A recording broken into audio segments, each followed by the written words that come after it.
আসসালামু আলাইকুম। আশা করি আপনারা সবাই ভালো আছেন। আলহামদুলিল্লাহ আমিও অনেক ভালো আছি।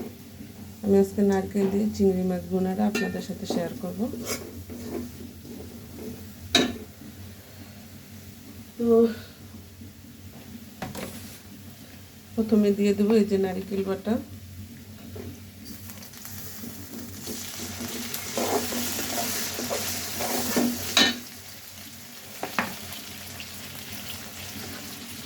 কাঁচামরিচ বাটা,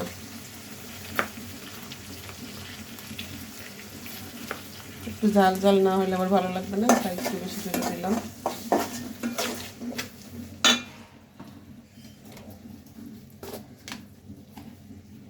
লবণ, পরিমাণ মতো লবণ,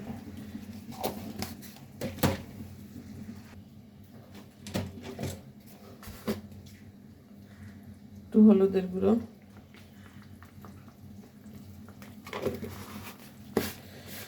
আমরা বরিশালের মানুষ, আমরা নারিকেল দিয়ে চিংড়ি মাছ বেশি পছন্দ করি।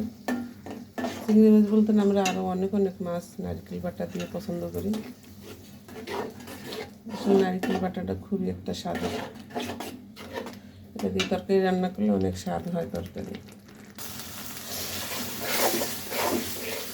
মশলাটা কষানো হয়ে গেছে, এই চিংড়ি মাছটা দিয়ে দিব।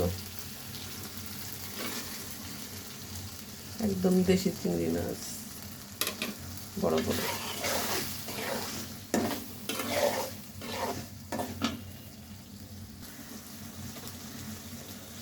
চিংড়ি মাছটা কষানো হয়ে গেছে, এখন পরিমাণ মতো একটু ঝোল দিয়ে দিব।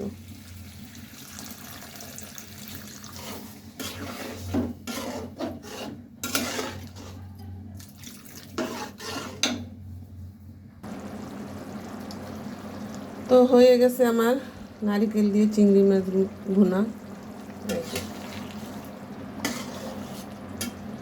নারিকেল বাটা দিয়ে আর কি কি মাছ রান্না করা যায় একটা একটা করে আপনাদের সাথে আমি সবকটাই শেয়ার করবো ইনশাআল্লাহ। তো আপনারা আমার পাশে থাকবেন, আর আমার এই চিংড়ি মাছ ভুনাটা যদি কারো পছন্দ হয়ে থাকে তাহলে আমাকে কমেন্ট করে জানাবেন কেমন হয়েছে রান্না করা। তো ভালো থাকবেন, আল্লাহ হাফেজ।